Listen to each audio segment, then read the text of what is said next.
NRS হাসপাতালে মহিলা নার্সের রহস্য মৃত্যু। গত রাতে এনআরএস মেডিকেল কলেজ ও হাসপাতালের HDU ওয়ার্ডের 33 নম্বর রুমের শৌচাগার থেকে এক মহিলা নার্সকে অচেতন অবস্থায় উদ্ধার করা হয়। পরে চিকিৎসক তাকে মৃত বলে ঘোষণা করেন। পুলিশ সূত্রে জানা গিয়েছে, মৃতার বয়স 30 বছর। তিনি দমদম থানার এলাকার বাসিন্দা।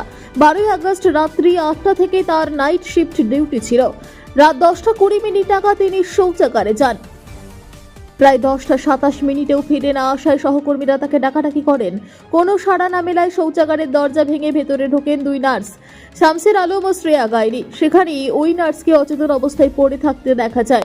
খবর পেয়ে ঘটনাস্থলে পৌঁছয় ইন্টালি থানার পুলিশ ও ডিডি হোমিসাইড টিম। তাকে দ্রুত চিকিৎসার জন্য নিয়ে যাওয়া হলেও কর্তব্যরত চিকিৎসক মৃত বলে ঘোষণা করেন। ঘটনাস্থল ভালোভাবে পরীক্ষা করে পুলিশের তরফে কোনো দৃশ্যমান আঘাতের চিহ্ন বা সুইসাইড নোট পাওয়া যায়নি। মৃত্যুর প্রকৃত কারণ জানতে ইনকোয়েস্ট ও ময়না তদন্ত হবে। তদন্ত শুরু করেছে পুলিশ।